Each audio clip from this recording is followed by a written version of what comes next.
delivered in Manchester for Manchester United. Hat-trick and a perfect Bernabeu night.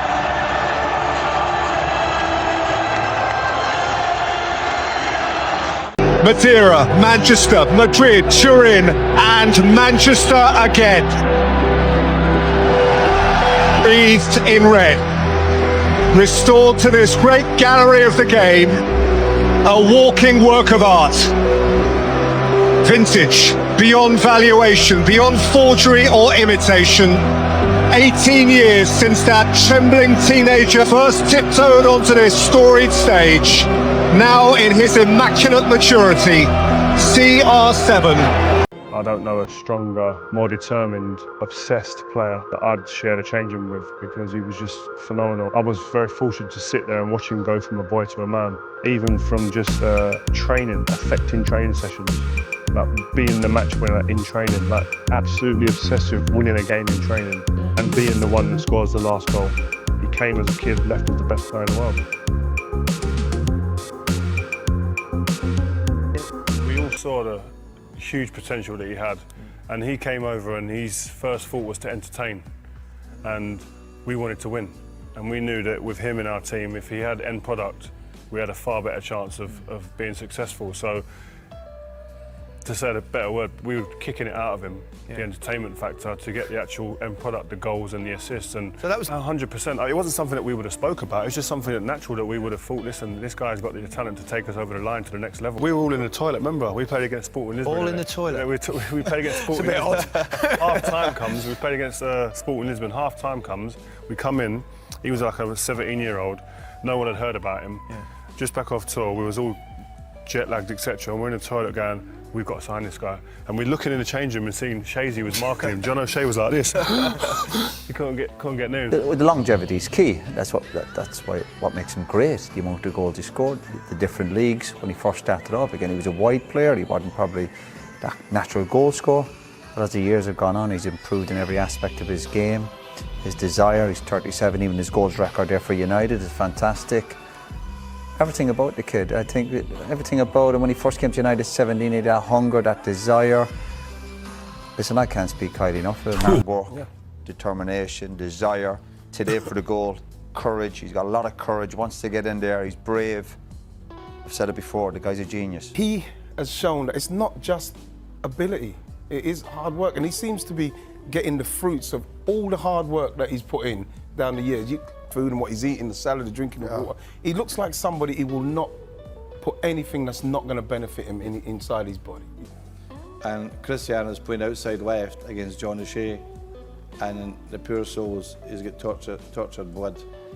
Tell me honestly, he's absolutely annihilating. And I'm up there going, John, get him against him. He says, I can't.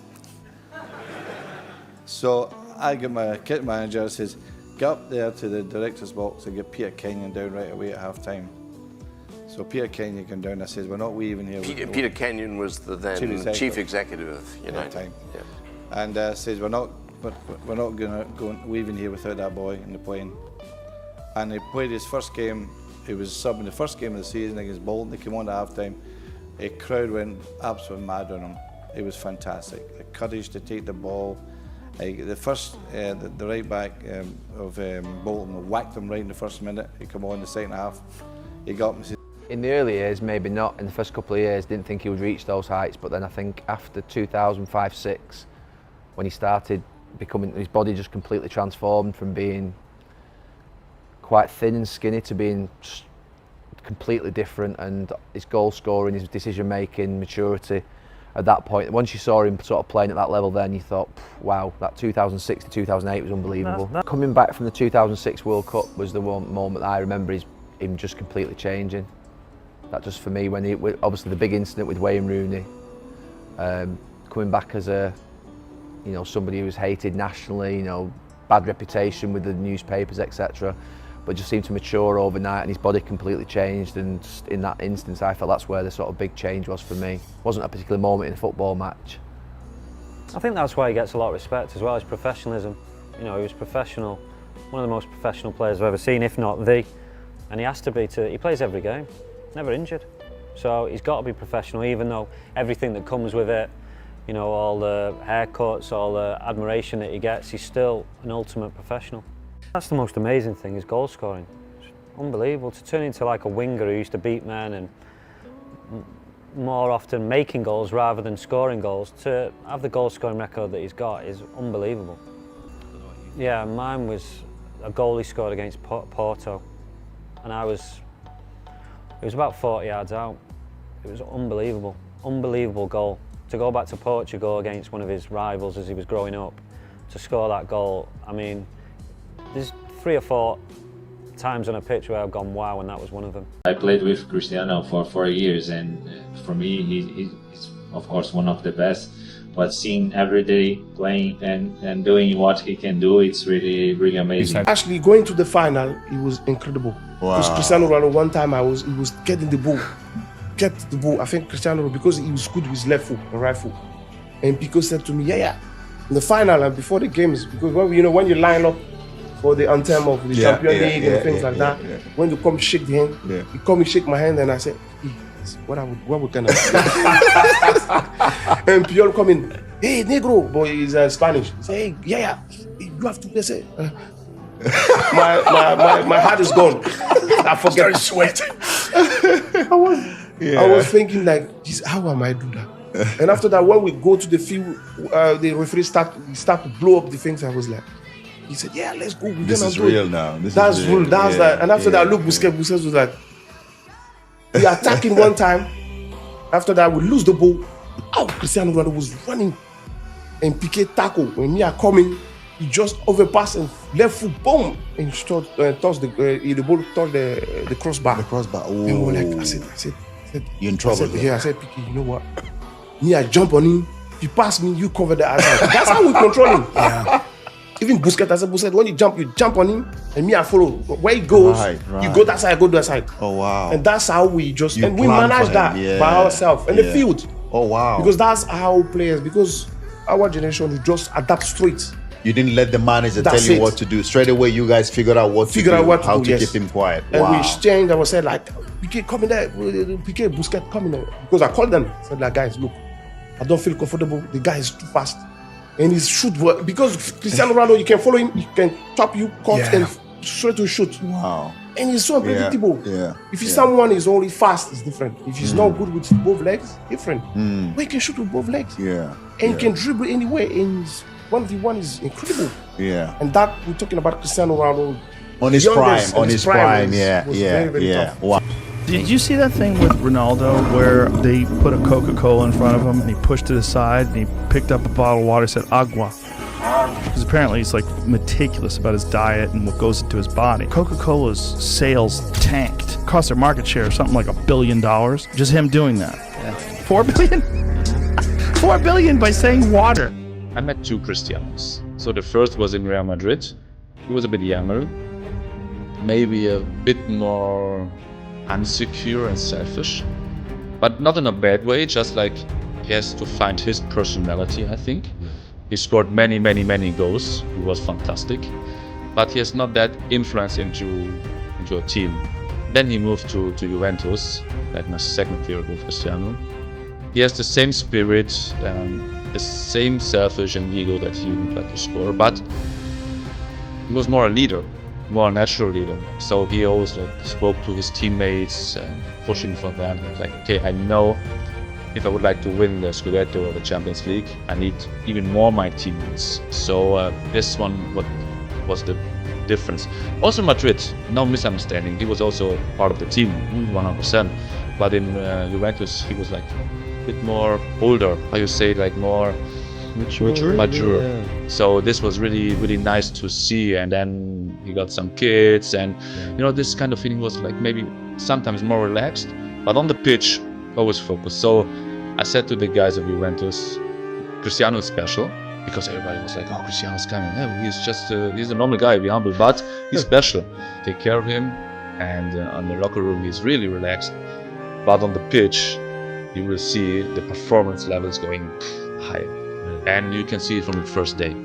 So we had like shootings on goals, and he was like, okay, we bet on a bottle of wine, or we're playing 4 against 4. They said like, Cristiano, what we bet? Bottle of wine, 100 euro, I don't know. So we bet, because there's always like a challenger, competitive. Yeah. So he's a competitor. So what we did when he lost, we got pissed. But everybody's like, I would like to beat Cristiano, you know, or I would like to help you to win Cristiano. So the level of performance getting higher. This is also Cristiano. Because before we had a good level, but with Cristiano the level is getting higher. When you have a player who scores, I think it was 24 or 25 goals last season, how can you say this player is not for the team? Was the top scorer of the team, one of the top scorers in Europe. Probably he's not gonna score 50 goals every season. Of course, he's 38, I think, but he's still there fighting, scoring, taking care of himself every day, every single training. So respect, and now probably you have to control the charge of him in terms of training and games. You cannot make him play every single game of the season, but even though he wants to. Exactly, in the big moments, he will be there. There is one thing that you cannot lie, which is the stats. Mm-hmm. And Ronaldo has them.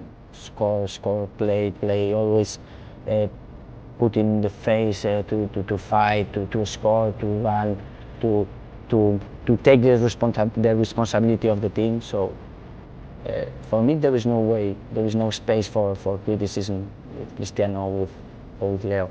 Of course, everyone's gonna talk about them because they are probably the two best players in the history of football. But what they are doing, what Cristiano is doing for Manchester United, for me, as they say in France, chapeau. I think you don't coach. I think you don't. Just make sure he's happy. Teach much. You know, it's about being happy, and it's about creating an environment by the tactical point of view, by the idea of football where the player can show the best. I think Madrid for him was a little bit of a transition, because for you he was a winger. You know, the right winger, the left winger, wide, dribbling, attacking people, beating people. In Madrid he became more the goal scorer that he was for the rest of his career. In fact, probably was the first time he played a big match as a striker was Real Madrid-Barcelona in a final, in a cup final, where he scored an amazing goal with an amazing header on extra time. Probably that was the beginning of people having a feeling that that animal could be a goal scorer and not just the pure winger. Madrid was a little bit of that, a little bit of hybrid, because he was playing from the left, but he was not wide, and he was not chasing fullbacks, and we were protecting him with the balance that we were giving behind with Xabi Alonso, with Khedira. And was that a little bit at the start of that's what you see now with like Salah? These guys, that was the start of that. Because that's the position where they can be more effective and they can score more goals. But traditionally, when you do the 4-4-2, when you do the 4-3-3, open the wingers, defend the fullbacks, and then you take the players outside the place where they can hurt, more. But Cristiano, you know him as well as I know, and almost in consecutive years. Motivation, you don't need to give him. Ambition, responsibility, you cannot give him. Technically, you cannot give him. It's just to give some tactical adjustments and let the guy happy, like you say. When I first signed in Madrid, we all knew that Cristiano Ronaldo was a professional. He's always on time and this.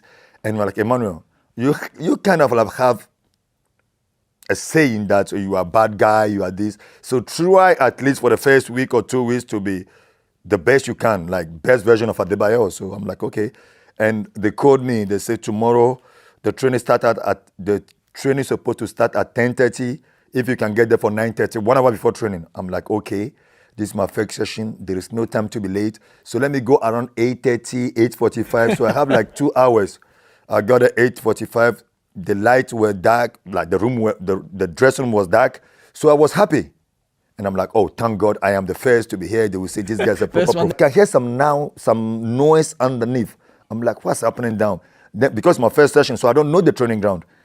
And I asked one of the physio, what is happening downstairs? He said, oh, Cristiano is downstairs swimming already. So I went to see him. Then I asked him, what time you get here? He said 7:30. And I'm like, okay, thank you, good luck, see you later, bye. And so the fairy tale was duly told. He is a walking work of art. Say what you like, Jim. Well, see our heaven.